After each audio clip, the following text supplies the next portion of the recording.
Sound వింటే అర్థమైపోయి ఉండాలి చకోడీలు ఎంత క్రిస్పీగా వచ్చాయో. మన ఇంట్లో అసలు ఇలాంటివి ట్రై చేయము. ఎందుకంటే ఎక్కువ శాతం బయట నుంచే కొనుక్కొచ్చుకుంటాము. ఒకవేళ ఇంట్లో ట్రై చేద్దామన్నా పర్ఫెక్ట్గా వస్తాయో రావో అన్న డౌట్ ఉంటుంది కదా. ఈరోజు నేను చూపించే రెసిపీ ఏంటి అంటే పర్ఫెక్ట్గా ఇంట్లోనే చకోడీలు ఎలా చేసుకోవచ్చో చూద్దాము. ఫస్ట్ అయితే ఈ చకోడీల ప్రిపరేషన్ కోసము శనగపప్పుని ఒక 2 గంటల ముందే నానబెట్టుకుని పక్కన పెట్టుకోవాలి. ఇప్పుడైతే పిండి కలుపుకోవడానికి వీలుగా ఉండేలాగా ఒక బేషన్ తీసుకుని అందులో 3 కప్పుల పిండిని అయితే యాడ్ చేసుకోవాలి. మొదటి 2 కప్పులు బియ్యం పిండిని అయితే వేసుకోవాలి. ఇది ఇంట్లోనే పట్టించుకున్న బియ్యం పిండి. మనం బయట కొనుక్కున్న బియ్యం పిండితోనైనా ట్రై చేయొచ్చు. 3వ కప్పు మాత్రము మైదా పిండి తీసుకోవాలి. మైదా పిండి ఇష్టం లేని వాళ్ళు సగం కప్పు వరిపిండి, సగం కప్పు శనగపిండినైనా తీసుకుని యాడ్ చేసుకోవచ్చు. ఇలా తీసుకున్న పిండి మొత్తం కూడా బాగా కలిసేలాగా బాగా మిక్స్ చేసుకోవాలి. నేను తీసుకున్న 3 కప్పుల క్వాంటిటీకి నేను ఫస్ట్ వీడియోలో చూపించిన క్వాంటిటీలో చకోడీలు అయితే వచ్చాయి. మీకు ఇంకా ఎక్కువ క్వాంటిటీలో కావాలనుకుంటే ఇంకొంచెం పిండిని అయితే యాడ్ చేసుకోవచ్చు.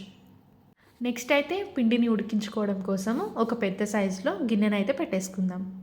మనము ఏ కప్పుతోటి అయితే పిండి తీసుకుంటామో అదే కప్పుతోటి వాటర్ని కూడా తీసుకొని ఈ గిన్నెలో అయితే యాడ్ చేసుకోవాలి. నేనైతే కరెక్ట్గా 3 కప్పుల నీళ్ళు అయితే తీసుకుని యాడ్ చేసుకున్నాను. నెక్స్ట్ ఇందులోకి కొంచెం ఆయిల్, కొంచెం సాల్ట్, కొంచెం కారం అయితే వేసుకోవాలి. మనము ఎక్కడ సాల్ట్ వేయట్లేదు కాబట్టి చకోడీలన్నిటికి కూడా సరిపోయేలాగా ఇప్పుడే ఉప్పు కారాన్ని అయితే అడ్జస్ట్ చేసుకోవాలి. ఈ స్టేజ్లోనే కొంచెం వామ కూడా వేసుకోండి, టేస్ట్ అయితే బాగుంటుంది. నెక్స్ట్ అయితే ఇందులోకి మెయిన్గా పసుపు అయితే వేసుకోవాలి. నేను ఫస్ట్ వేయడం మనము బయట కొనే చకోడీలు ఎల్లో కలర్లో బ్రైట్గా ఉంటాయి కదా, దానికోసం అయితే వాళ్ళు ఎల్లో ఫుడ్ కలర్ని యూజ్ చేస్తుంటారు.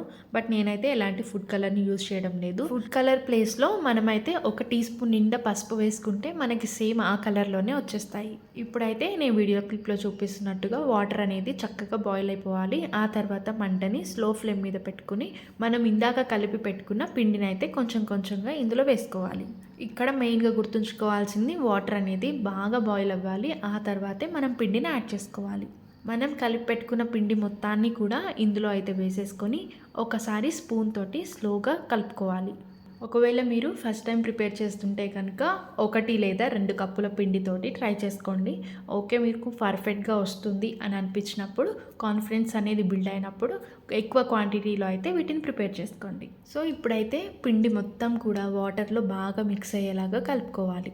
ఇలా పిండి మొత్తము వాటర్లో కంప్లీట్గా కుక్ అయిపోయిన తర్వాత స్టవ్ అయితే ఆఫ్ చేసేసుకొని గిన్నె మొత్తం పక్కన పెట్టేసుకొని దీనిపైన మూత పెట్టేసి ఒక 10 మినిట్స్ పాటు అలానే ఉంచేయండి. ఆ వేడి మీద పిండి అనేది ఇంకొంచెం కుక్ అవుతుందన్నమాట. సో ఒక్క 10 మినిట్స్ తర్వాత ఓపెన్ చేసి చూస్తే మనకి పిండి అనేది ఇలా ఉంటుంది. ఈ పిండి మొత్తాన్ని కూడా ఇప్పుడు ఒక తట్టలోకి లేదంటే బేసిన్లోకి అయితే షిఫ్ట్ చేసేసుకోండి. పిండి అనేది కంప్లీట్గా చల్లారకముందే మనం దీన్ని బాగా కలిపేసుకోవాలి. దానికోసం అయితే హ్యాండ్కి ఆయిల్ అన్నా లేదంటే కొంచెం వాటర్ అన్నా తడి చేసుకుని స్లోగా పిండి మొత్తాన్ని కూడా కలుపుకోవాలి.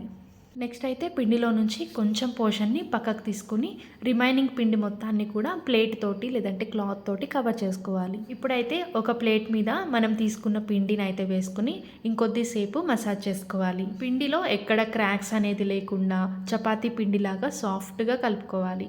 మనము ఎక్కువ పోర్షన్ని ఇలా కలుపుకోవడం కంటే కూడా కొంచెం కొంచెం పక్కకు తీసుకుని మిక్స్ చేసుకుంటే మనకి ఈజీగా అనిపిస్తుంది. సో నేను వీడియో క్లిప్లో చూపిస్తున్నట్టుగా సాఫ్ట్గా పిండిని అయితే రెడీ చేసుకుని పెట్టుకోవాలి.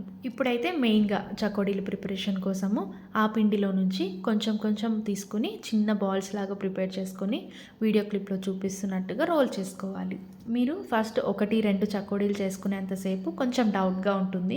చెయ్యగా మీకైతే ఈజీ అనిపిస్తుంది. సో వీడియో క్లిప్లో చూపిస్తున్నట్టుగా రోల్ చేసుకుంటూ మధ్యలో మనం ముందుగా పెట్టుకున్న శనగపప్పు ఉంటుంది కదా, దాన్ని కూడా వేసుకుని వాటి పైనుంచి రోల్ చేసుకోవాలి. నేను తీసుకున్న పప్పు అయితే కొద్దిగా ఎక్కువసేపు నానిపోయింది, దానివల్ల ఎక్కువ అయితే అతుక్కోవడం లేదు.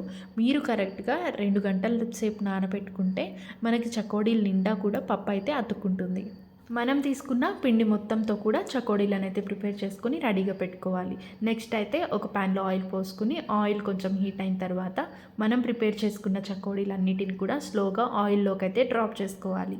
ఒకేసారి ఎక్కువ చకోడీలు వేసుకోకుండా కొన్ని కొన్ని వేసుకొని ఫ్రై చేసుకోవాలి. చకోడీలు వేసుకున్న ఒక 1 మినిట్ పాటు ఫ్లేమ్ని అయితే హై ఫ్లేమ్లో పెట్టుకొని ఆ తర్వాత మీడియం ఫ్లేమ్లోకి అడ్జస్ట్ చేసుకోవాలి. మనం చకోడీలు వేసుకోగానే గరిటె పెట్టి కలిపేయకూడదు. అలా వదిలేస్తే వాటంతటా అవే పైకైతే వచ్చేస్తాయి ఫ్రై అయిన తర్వాత. ఆ తర్వాత మనము స్లోగా అటు ఇటు తిప్పుకుంటూ ఫ్రై చేసుకోవాలి. ఈ చకోడీలు ఫ్రై అయ్యాయో లేదో మనకి ఎలా తెలుస్తుందంటే వాటిలో నుంచి వచ్చే బుడగలన్నీ కూడా తగ్గిపోతాయి. అండ్ చకోడీల కలర్ కూడా మనకి అర్థమైపోతుంది. డార్క్ కలర్లోకి అయితే కన్వర్ట్ అయిపోతాయి. మీకు ఇంకా డౌట్గా ఉంది అంటే ఒక చకోడీ ఏదైనా పక్కకు తీసుకొని కొంచెం చల్లారిన తర్వాత హ్యాండ్ తోటి తుంచి చూడండి. అప్పుడు మనకి క్రిస్పీగా ఉండాలి. అండ్ సౌండ్ కూడా నేను ఫస్ట్ వీడియో క్లిప్లో చూపించినట్టుగా బాగా సౌండ్ రావాలి. సో ఫైనల్గా చకోడీలు అయితే రెడీ అయిపోయాయి. వీటిని ఏదైనా టిష్యూ పేపర్ మీదకైనా లేదంటే న్యూస్ పేపర్ మీదకైనా తీసుకుంటే ఎక్స్ట్రా ఆయిల్ అంతా కూడా రిమూవ్ అయిపోతుంది. ఎవరికైనా పప్పు చకోడీలు ఇష్టం లేదు అనుకుంటే అలాంటి వాళ్ళు ఇలా వీడియోలో చూపించినట్టుగా ప్లెయిన్ చకోడీలను కూడా ప్రిఫర్ చేసుకోవచ్చు. ఫైనల్గా నేను తీసుకున్న క్వాంటిటీకి ఇన్ని చకోడీలు అయితే వచ్చాయి. ఆల్మోస్ట్ ఒక 1/2 కిలో కంటే ఎక్కువే వచ్చాయి. ఈ చకోడీల పైన వెంటనే మూత పెట్టేసుకోకండి. వాటిలో ఉన్న ఇంకొంచెం హీట్ వల్ల దానిపైన వాటర్ పడి మెత్తగా అయిపోతాయి. వీటిని 1 గంట 2 గంటల పాటు అలానే చల్లారి పెట్టుకుని ఆ తర్వాత ఏదైనా ఎయిర్ టైట్ కంటైనర్లో పెట్టుకొని స్టోర్ చేసుకుంటే 2 మంత్స్ పాటు నిలువ ఉంటాయి. ఏంటి ఇంతకీ వీడియో నచ్చిందా లేదా? వీడియో నచ్చితే కనుక ఒక లైక్ చేయండి, షేర్ చేయండి, సబ్స్క్రైబ్ చేసుకోవడం మాత్రం అస్సలు మర్చిపోవద్దు. మరిన్ని ఇంట్రెస్టింగ్ వీడియోస్ కోసం మన ఛానల్ని అయితే ఫాలో అవుతూ ఉండండి. ఈ చకోడీలు మీరు ఖచ్చితంగా ట్రై చేసి ఎలా వచ్చిందో కామెంట్ చేయడం మాత్రం అస్సలు మర్చిపోవద్దు. Bye bye.